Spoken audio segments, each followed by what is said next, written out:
I had this dream as a boy of sailing a boat around the world. I did not see the racial implications of being black, wanting to break into a sport which is predominantly a white man and rich man's game. Being black in South Africa during the Apartheid era was a frightening period.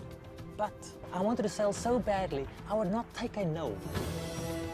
So I knew I had to go and design my own boat. I had to build my own boat. People looked at my boat and said, that thing will never cross an ocean.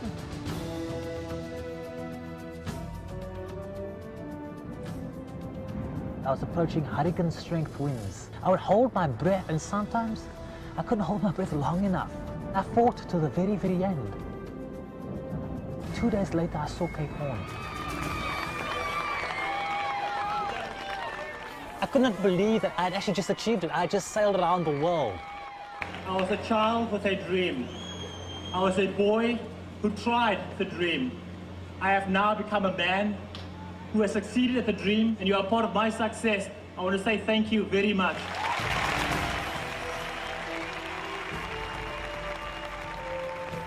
In the middle of the Atlantic Ocean, I encountered major fog. And in this major fog, it became harder and harder.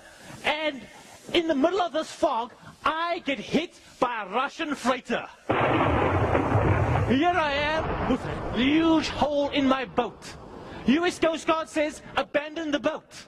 I could not abandon the boat. I had no insurance. Everything I owned was on this boat. And so instead, I got this pump. And I chose to fit this pump into the front of my boat. And every hour, I would go to the front of my boat, and I started to pump. I would pump hundreds and hundreds and hundreds of gallons of water out of my boat.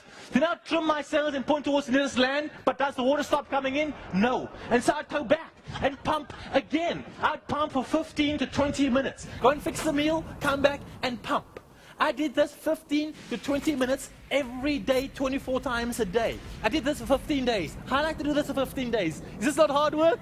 Yes, it's hard work, but hard work does pay off. I ended up finishing third in my class. AT&T, when you went through the merger of the two cultures between yourselves and Singular, you had a difficult and a rough period. Trying to bring these two very dissimilar cultures and dissimilar viewpoints and different models. There was 18 months that you spent and you pumped. And now look at how you've survived that transition as you now go forward and impact the lives of others. We must always do what it takes to get that job done. You see, I bought a sextant.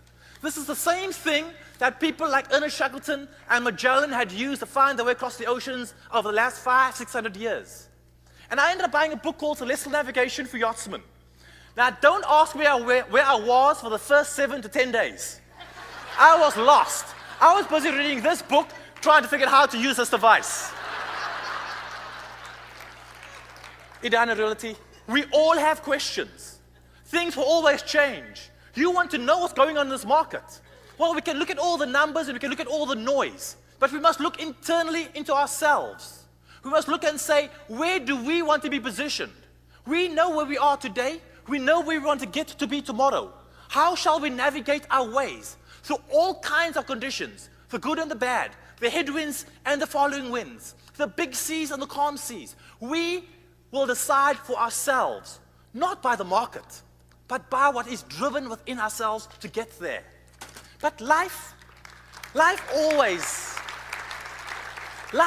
has a way of challenging and testing us. When we think we're going down a certain road, it likes to try and change the road. And so here I am at sea for 35 days. I've not spoken to a human being, feeling awfully lonely out there. So I stood tall to look for a ship that I could talk to. When the boom, which carries the mainsail, came flopping across the boat like a golf club going at a golf ball. My forehead was the golf ball. It made perfect contact with my forehead. It split open my eyebrow. I could see the bone of my eyebrow. I had a big barrier. You see, I did not have the money for a satellite distress system. I could not flip a switch to say this boat in this location is in trouble. I could not just get it onto the satellite telephone and phone a doctor and say, help, what do I do? The nearest island, the nearest doctor, was 800 miles away. So here I am in the middle of the ocean, and so much has changed, and I am battling for my life.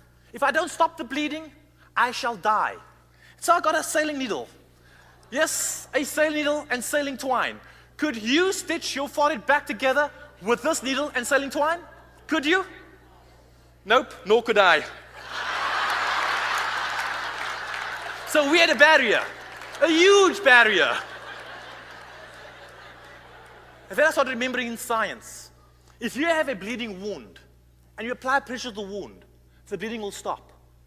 I remember my mother being my science teacher saying that if you hold that wound together for long enough, it shall congeal and eventually grow back together again. So I started thinking, hold it together, apply pressure and hold it together. Aha, apply pressure and hold it together. And with that, I came up with my solution. A clothes peg, as we call it in South Africa, or a clothes pin, as we call it in America. I sailed 800 miles like this to go see the doctor. The doctor looked at the wound and said, son, the wound is fine, but you need psychiatric help. Edina, reality. What do you have as your symbols that reminds you of how far you have come?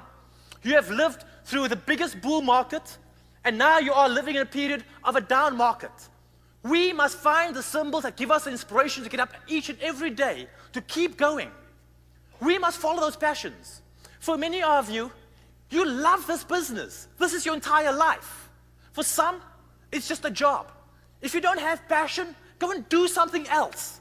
But when you have passion for this industry, when you have passion for helping people, give your best. Be willing to commit the hard work, because hard work is all we can bring to the table to make a difference.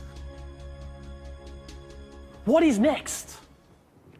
Cisco, I challenge you to ask yourself that question. Now what? You've had 22% year-over-year growth. What are you now going to do? How are you going to go to the next level? What is the next level? Now, what is next for you? Yes, it's our time. So we build upon our successes. Life is about change and how we deal with those changes. We get to decide, will we carry baggage or will we carry treasures? The choice of these things are totally up to each and every one of us. Because I truly believe that in life, there are no barriers, there are only solutions. And now it is our time. Thank you so much.